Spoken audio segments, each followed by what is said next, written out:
Good morning. Welcome to the studio. It's Catherine here from Queenie Quilts, and it is day 2. It's February 23rd. So I said yesterday we were going to talk about a couple things. So first off, binding is done. So I've put the binding on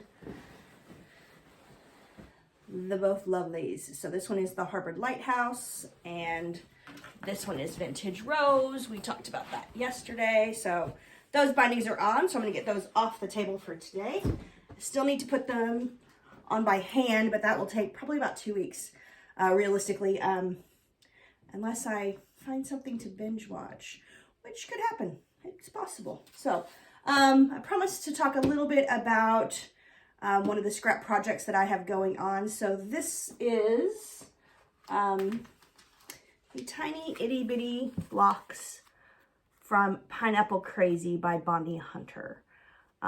It is 11 rounds of blocks, so the rounds are counted. Well, let me show you up here. So this is traditional pineapple block piecing. So you cut off the corners and it's done with a ruler, a specialty ruler. This one I think is by Piece of Cake Designs.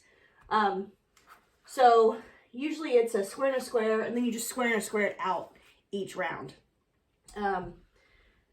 So this is kind of the traditional-ish way to do them. Usually done with 1.5 to 2.5 inch strips. However, Pineapple Crazy by Bonnie is really designed to use all the tiny little scraps, and that's really what I keep or use my scraps for primarily, is these little bitty tiny projects. So this one is paper pieced, so you actually sew on the lines as you go, and they're numbered. So it's 11 rounds total. The rounds are counted. So this is the center, and then everything that touches it is round 1, and then these purples would be round 2. These whites would be round 3. That's how they're counted. So this one has 11 rounds. These, I think, have 6 rounds currently. I don't know what I'm going to do with these. These are just leftovers. I taught this class, probably 10 years ago. And these are just some of the sample pieces that I did to show students how you can align your blocks, whether you are coloring the corners. These 3 have colored corners. This one has the cream or the white, the background as the corner piece. And then also, these are what's called radiating, so the rounds match. In this case, the rounds do not. In this case, the rounds do match, but they're gradating the other way. So instead of light to dark, they're going dark to light. And then this one makes a really neat alternate block design when you put them together. So these were just ones I pulled out just so you could see size. But I wanted to talk about how I store some of these projects. So these are a great project for using your tiny little bits. So when I did my scrap organization yesterday of that big bin of scraps, I'm not done, I'll be honest. I've still got probably half of it to do. I had lots of larger scraps in that group. So things that were, 10 inches by 14 or a large size. So I was able to cut those down into primarily 6.5 inch squares and 2.5 inch strips. Those are the ones I use the most often. They're not the only sizes I use, but I like to kind of have a project and then collect from that. Otherwise, I leave them kind of big or tiny. So anything less than a fat quarter, I put into my scrap service system so that it is available for use. But these are for those tiny ones. So it's from this book, String Fling, Scrappy, Happy, and Loving It by Bonnie Hunter. And I love her. I don't know if you guys have ever heard of her. But she has a scrap user system. And she talks a lot about what to use your scraps the way that you use them in quilts. And the reality is I do lots of planned yardage quilts for my regular teaching stuff. And then most of the quilts that I do for me are based on 2.5 inch strips, 2 inch strips, or 6.5 inch squares. So that's pretty much primarily what I keep. But I also want to show a couple other things about this one. So this is Pineapple Crazy. It has 225 blocks. I'll insert a picture of what her finished quilt looks like. So it has 225 of these itty bitty 5-inch blocks. And they're made up, if you look at these, they're made up of Christmas fabrics, there's Halloween fabrics, there's everything, anything goes. There's no real organization other than you want your lights to be fairly light. You could put a light pink, you could put a light blue. A couple of these have, you know, a light gray, that type of thing. But they need to be light. And they are so small that you do need to make sure that you have that high contrast for the overall shape to come out. So it is a pretty traditional pineapple shape. It has the dark corner on one of the corners. And then those 4 corners come together in a block. So when you make this, you put 4 blocks together and then another set of 4 blocks together. I counted last night because that was part of what I wanted to do for this. I thought I had 70. I have 59. So I have, somewhere in my studio, 11 blocks that need to be found because I know I've made them. So I'm going to find those today. I've got lots of horizontal surface cleaning to do today in the studio. We just rearranged the studio the last 2, well, it's taken about 2 months since right before Christmas. Completely rearranged the studio, got new furniture, all kinds of stuff. We actually still have a piece of furniture that just came in that needs to get put together. So I'll hopefully get that put together today. And then organized. If you hear that noise, that's the doggy door, and the studio assistant has just come in from her morning activities.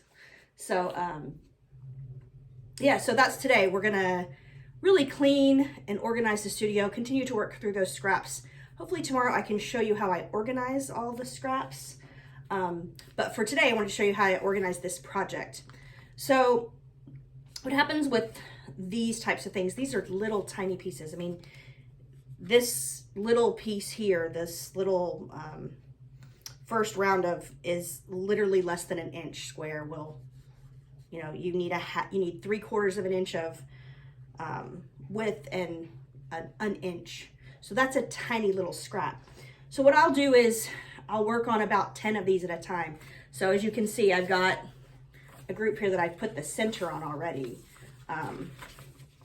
So there's quite a few. And I did things with a light box. It made it a lot easier for me to see exactly where that first one goes. Once you get the first one set, it's not hard. But getting that first one in the middle, especially when you're actually using little bitty pieces, can be a little bit tricky.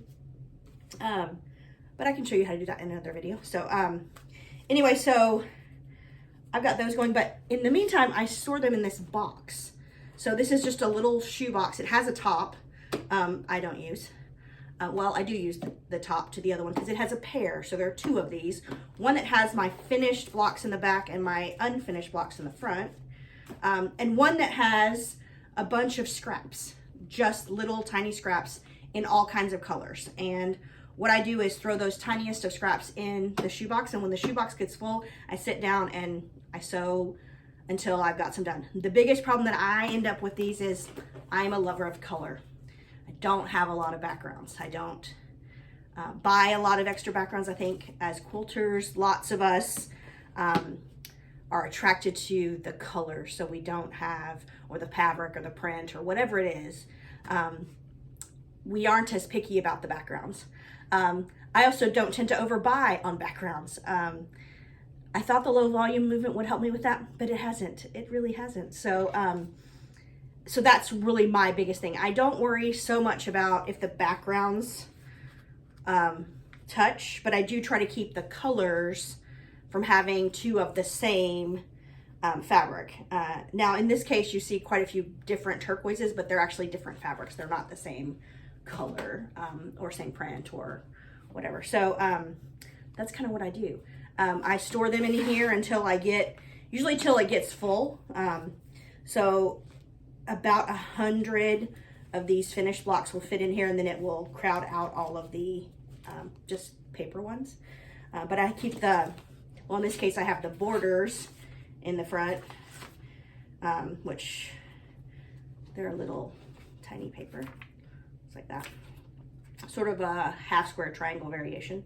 And then I have the paper components and then the finished ones. So I do have the paper on the back. So one of my goals for today is to kind of make this section here into actual blocks, so into 4-patch blocks here.